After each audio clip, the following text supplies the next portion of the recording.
नमस्कार, मी डॉक्टर वंदना गुरु.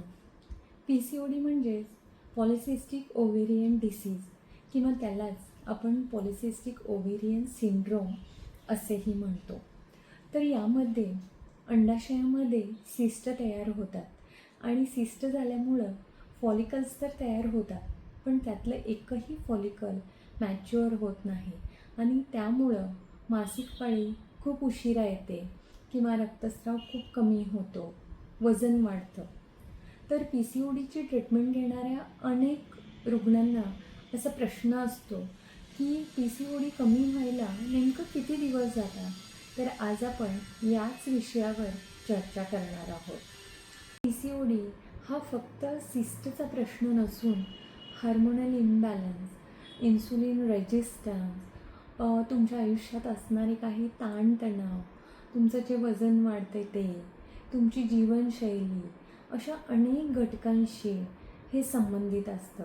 आणि म्हणूनच होमिओपॅथिक ट्रीटमेंट घेत असताना सुद्धा फक्त PCODमध्ये सिस्ट कमी करणं हा एकच दृष्टिकोन नसतो, तर त्या रुग्णाची संपूर्ण माहिती घेऊन प्रत्येक रुग्णाची अशी वेगळी माहिती असते आणि त्यामुळं प्रत्येक रुग्णाला वेगळं औषध दिलं जातं आणि यालाच आपण होमिओपॅथीमध्ये इंडिव्हिज्युअलायझेशन असे म्हणतो. म्हणजे PCOD जरी सगळ्यांना असला तरी प्रत्येक व्यक्तीला दिलं जाणारं होमिओपॅथिक औषध जे आहे ते त्याच्या वेगळ्या लक्षणानुसार हे वेगळं ठरतं. यामध्ये हार्मोनल इम्बॅलन्स, मेटाबॉलिझम, तुमची आत्ता शारीरिक लक्षणं कोणती आहेत, पाळीशी संबंधित लक्षणं कोणती आहेत, तसंच तुमची मानसिक लक्षणं विचारात घेतली जातात. मग मानसिक लक्षणांमध्ये तुमची PCODची सुरुवात ज्या वेळेला झाली त्यावेळेला तुमची मानसिक स्थिती काय होती किंवा आत्ता तुमची भावनिक स्थिती, आत्ता तुमची मानसिक लक्षणं कोणती आहेत, या सगळ्याचा विचार करून तुम्हाला योग्य असं औषध निवडलं जातं आणि दिलं जातं. आणि म्हणूनच होमिओपॅथिक उपचार देत असताना किंवा तुम्ही जर होमिओपॅथिक उपचार घेत असाल तर त्यामध्ये जी पेशंटची लक्षणं घेतली जातात त्यालाच आपण केस टेकिंग म्हणतो, ते खूप महत्त्वाचं असतं. पण कधीकधी या गोष्टी पेशंटना महत्त्वाच्या वाटत नाहीत. उदाहरणार्थ झोप कशी आहे, भूक कशी लागते, तहान कशी आहे, स्वप्न वगैरे आहेत का किंवा कुठल्या टाईपची स्वप्न पडतात, आवडीनिवडी काही आहेत काय, काही सवयी आहेत काय, या सगळ्या गोष्टी लक्षात घेतल्या जातात. आणि म्हणूनच तुमचं भावनिक तुमची आत्ता स्थिती काय आहे. आपलं मन बऱ्याचदा आपल्या मनात काही गोष्टी आपण दाबून ठेवलेल्या असतात ज्या आपण फ्रीली सांगितलेल्या नसतात.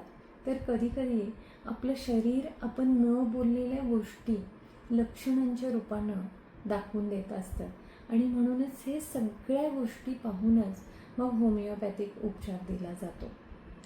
जसं आपण पाहिलं की प्रत्येक पेशंटची लक्षणं ही वेगळी वेगळी असू शकतात आणि त्यामुळंच प्रत्येकाला PCOD कमी होण्यासाठी लागणारा कालावधीसुद्धा हा वेगळा असू शकतो.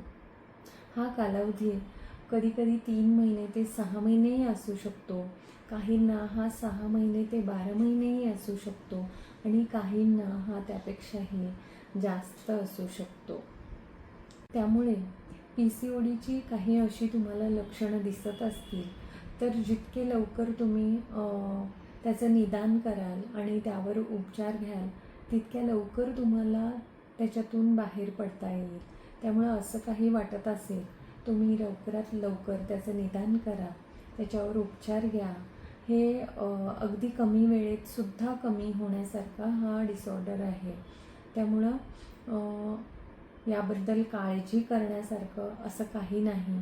पण योग्य उपचार, व्यायाम, आहार या सगळ्या गोष्टी जर आपण व्यवस्थित पाळल्या तर यातून आपण लवकरच मुक्त होऊ शकतो.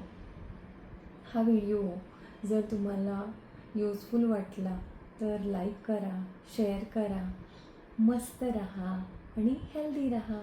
धन्यवाद.